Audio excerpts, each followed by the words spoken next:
Hello बच्चों, कैसे हैं आप सभी। आशा करती हूँ आप सभी स्वस्थ और मंगलमय होंगे। तो हमारा आज दूसरा विषय है वाक्य।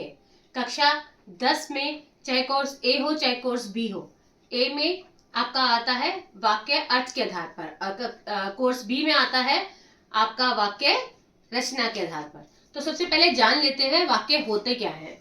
तो बच्चों, सार्थक शब्दों के व्यवस्थित और क्रमबद्ध समूह को जिससे एक अपेक्षित अर्थ प्रकट होता है वाक्य कहलाता है। जैसे कि अगर हम कहें, अगर व्याकरण की हम कहीं शुरुआत होती है तो वर्णों से होती है, वर्णों के मेल से शब्द बनते हैं और शब्दों के मेल से क्या बनता है, वाक्य। लेकिन शब्द भी सार्थक रूप से व्यवस्थित होने चाहिए। सार्थक का मतलब होता है जिनका कोई अर्थ हो, मतलब उल्टा पुल्टा नहीं लगा सकते हम, ठीक है।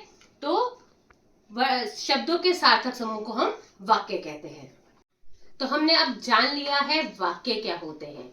तो चलिए दूसरे भाग की ओर चलते हैं कि वाक्य के अंग क्या होते हैं। जैसे हमारे शरीर के अलग अलग अंग हैं, सबका अपना अपना कार्य है, उसी प्रकार वाक्य के भी अंग होते हैं। एक अंग है इसका उद्देश्य और एक अंग है इसका विधेय। तो बच्चों, सबसे पहले उद्देश्य के बारे में जानते हैं। वाक्य में जिसके बारे में बताया जाता है उसे उद्देश्य कहते हैं। जैसे कि कर्ता और कर्ता का विस्तार होता है, उसी प्रकार उद्देश्य के बारे में जो भी वाक्य में बताया जाता है उसे विधेय कहते हैं। अगर मैं कहूं राम फल खाता है तो इसमें उद्देश्य क्या हुआ, राम हुआ, बिल्कुल ठीक। और विधेय क्या हुआ, फल खाता है। तो कर्ता को छोड़कर जो भी वाक्य में शेष बचता है, शेष मतलब बाकी बचता है, उसे विधेय कहते हैं। ठीक है बच्चों, इसमें कर्म, कर्म का विस्तार, क्रिया का विस्तार शामिल किया जाता है। तो अंग हमने जान लिए हैं बच्चों। अब हम चलते हैं वाक्य के भेदों की ओर। ठीक है, तो अर्थ के आधार पर वाक्य के 8 प्रकार होते हैं और रचना के आधार पर वाक्य के 3 प्रकार होते हैं। अर्थ के आधार पर आपके जो वाक्य के भेद है वो कक्षा 9वीं में भी आते हैं और आपके कक्षा 10 के कोर्स ए में भी आते हैं। और ये रचना के आधार पर जो वाक्य के भेद हैं ये हमारे कोर्स बी में आते हैं। तो आज हम जानेंगे कि अर्थ के आधार पर वाक्य के 8 भेद कौन से होते हैं और रचना के आधार पर वाक्य के 3 भेद कौन से होते हैं। तो सबसे पहला है विधानवाचक वाक्य, आज्ञावाचक, प्रश्नवाचक, इच्छावाचक, संदेहवाचक, संकेतवाचक, विस्मयवाचक और निषेधवाचक। तो सबसे पहले हम अर्थ के आधार पर वाक्यों के बारे में और जानकारी एकत्रित करते हैं। तो सबसे पहले बढ़ते हैं विधानवाचक वाक्य की ओर। ठीक है, तो जिन वाक्यों में किसी क्रिया के करने या होने की समान सूचना मिलती है उसे विधानवाचक वाक्य कहते हैं। ये वाक्य निश्चयवाचक व स्वीकारात्मक होते हैं। किसी के अस्तित्व का बोध भी इस प्रकार के वाक्यों में होता है। ठीक है, किसी स्थिति में या वस्तु के बारे में सामान्य से बात करेगी, इससे आराम से सिंपल सेंटेंस इसको आप कह सकते हैं। सूर्य प्रातः काल निकलता है, मैं कल दिल्ली गया था। मतलब सिंपल सी एक सीधी सी बात हम कह रहे हैं, वो आपका विधानवाचक वाक्य हो गया। ठीक है बच्चों, तो अब चलते हैं हमारे दूसरे भेद की ओर। तो दूसरा भेद है निषेधवाचक वाक्य। आप लोगों ने कहीं पर पब्लिक प्लेसेस में सुना होगा धूम्रपान निषेध है, मतलब मनाही है उसको, स्ट्रिक्टली प्रोहिबिटेड है ना, अंग्रेजी में आप लोग ऐसे ही बोलते हैं ना। तो निषेधवाचक वाक्य में इन वाक्यों में किसी काम को करने के लिए निषेध, ना, क्रॉस, बिल्कुल नहीं कहा जाता है। ठीक है, कि ये वाक्य नहीं करना, तो निषेध है इस चीज का। नकारात्मक वाक्य भी कहते हैं इसको। जैसे कि मैं आज नहीं पढ़ूंगा, राधा नृत्य नहीं करेगी। ध्यान रखिएगा, इसमें आप एक बात ध्यान रख सकते हैं कि नहीं, ना, ये सब जिसमें नहीं कहा गया हो, ऐसे वाक्य निषेधवाचक वाक्य में आते हैं। तो अब बढ़ते हैं हमारे अगले वाक्य की ओर। देखते हैं अगला वाक्य क्या है। बिल्कुल, अगला वाक्य है प्रश्नवाचक वाक्य। आप सभी के मन में भी बहुत प्रश्न उठते हैं। अब परीक्षा का समय है तो प्रश्न तो उठेंगे। तो ठीक है, तो हमारा अगला वाक्य है प्रश्नवाचक वाक्य।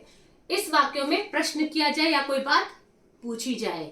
ठीक है, अच्छा, कई बार हमें लगता है ना, हम प्रश्न, हमें WH वाले जो शब्द होते हैं, क्या, क्यों, किसने, कैसे, कब, कहाँ, कितना, ठीक है, पर कुछ वाक्य होते हैं जिनमें हमें भाव नजर आता है। जैसे कि तुमने खाना खा लिया, क्या तुम्हारा सिलेबस कंप्लीट है। अब इसमें क्या आ गया, लेकिन मेरे पहले वाले जो वाक्य था उसमें क्या था, तुमने खाना खा लिया, उसमें कोई क्या नहीं था, फिर भी आप सबको समझ में आ रहा है कि वो एक प्रश्न था। पर यहाँ पर आपको बिल्कुल प्रश्न दिखेगा, क्या तुम खाना खाओगे, और ध्यान रखिएगा अंत में प्रश्नवाचक चिन्ह भी लगा होगा। विराम चिन्ह पढ़े है ना, बिल्कुल। तुम कहाँ रहते हो, इस घर में कौन रहता है, तुम्हारा नाम क्या है। तो आप ध्यान देंगे इसमें क्या, कहाँ, कौन, क्या, ये जो शब्द हैं ये आपके प्रश्नवाचक वाक्य की ओर संकेत करते हैं। ठीक है बच्चों, अब चलते हैं हम अपने अगले वाक्य की ओर। तो बच्चों अब चलते हैं अगले वाक्य के भेद की ओर। ठीक है, तो वे है विस्मयादि वाचक वाक्य। जिन वाक्यों में विस्मय, हर्ष, शोक, दुख आदि का भाव प्रकट होता है उसमें उसे हम विस्मयादि वाचक वाक्य कहते हैं। जैसे अभी आपको कोई चीज देख के बहुत घृणा से लगती है, छी, या कोई चीज अच्छी सी देखेंगे तो कहते हैं वाह, वाह। ठीक है, कई बार आप बहुत अच्छा काम करते हैं तो आपके अध्यापिका जी या माता पिता आपको क्या कहते हैं, शाबाश। बिल्कुल ठीक है, तो ये सारे भाव ही विस्मयादि वाचक वाक्य में आते हैं। जैसे अरे तुम आ गए, ओह मेरा सिर फटा जा रहा है, किसका वाक्य है ये, आपकी माता जी का ना, बिल्कुल। छी कितने गंदे रहते हो। आप जब किसी गंदे बच्चे को देखते हैं, मतलब मैला कुचैला सा, गंदा तो कोई नहीं होता, तो कोई मैला कुचैला सा देखेंगे कहते हैं छी तुम कितने गंदे लग रहे हो। ठीक है, तो इस तरह के वाक्य जिसमें किसी तरह का भाव प्रकट होता है तो वो विस्मयादि वाक्य कहलाता है।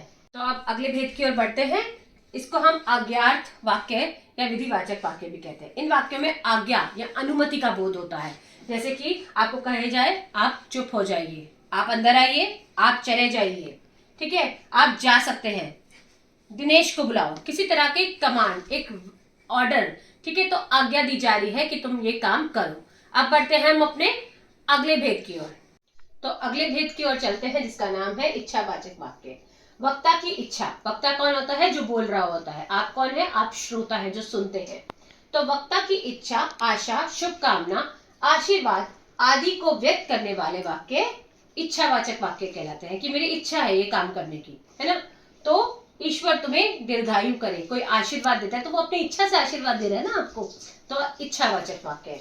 आप परीक्षा में सफल हो, आप सभी भी परीक्षा में सफल हो, ये मेरी आपकी इच्छा है कि आप सभी अच्छे अंकों से परीक्षा में उत्तीर्ण हो। दीपावली की बहुत बहुत शुभकामनाएं। तो इस तरह के वाक्य आपके इच्छावाचक वाक्य में आते हैं। अगला भेद है संदेहवाचक वाक्य। तो जिन वाक्यों से कार्य में होने से संदेह या संभावना का बोध हो कि कुछ तो गड़बड़ है, मतलब दया कुछ तो गड़बड़ है, संदेह हो, आपको डाउट हो, आप डाइसी हो उस चीज में, ठीक है। तो जैसे शायद वह चला गया, तो आप श्योर नहीं है, आपको पक्का पता नहीं है कि वो चला गया कि नहीं चला गया, ठीक है।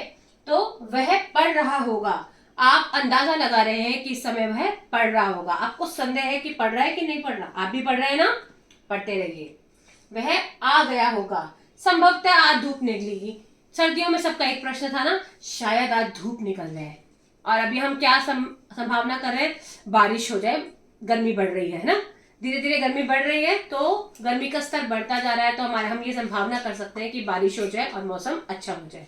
अब हम अपने अंतिम भेद की ओर चलते हैं। तो हमारा अर्थ के आधार पर वाक्य का अंतिम भेद है वो है संकेतवाचक वाक्य। जिन वाक्यों में एक क्रिया के दूसरी क्रिया पर होने का, निर्भर होने का बोध हो, उसे संकेतवाचक वाक्य कहते हैं। जैसे अगर आप कहें यदि पानी ना बरसता तो फसल सूख जाती, मतलब एक सिचुएशन दूसरे सिचुएशन के ऊपर आश्रित है। यदि तुम आते तो मैं भी चला जाता, है ना। यदि परिश्रम करते तो सफल हो जाते, तो अभी भी आपके पास एक सुनहरा मौका है, परिश्रम कीजिए और सफल हो जाइए। तो ये हमारे अर्थ के आधार पर 8 वाक्य के भेद समाप्त हुए। आशा करती हूँ आप सभी को ये समझ में आए होंगे। तो बच्चों ये अब तक हमने जान लिए अर्थ के आधार पर वाक्य के भेद कितने होते हैं, 8 होते हैं। नाम ध्यान से याद कीजिएगा, अगर नाम याद हो गए तो नियम तो आसानी से याद ही हो जाएंगे, क्योंकि देखिए नामों में ही सारे नियम छिपे हुए हैं, ठीक है। तो ये हमारा वाक्य का भाग 1 था। भाग 2 में मैं आपको रचना के आधार पर 3 प्रकार के वाक्य बताऊंगी, तो तैयार रहिए, प्रतीक्षा कीजिए, क्योंकि प्रतीक्षा का फल हमेशा मीठा होता है। भाग 2 के लिए आप सभी प्रतीक्षा कीजिए, बहुत जल्द आपके सामने आएगा। धन्यवाद, आप सभी का दिन शुभ रहे।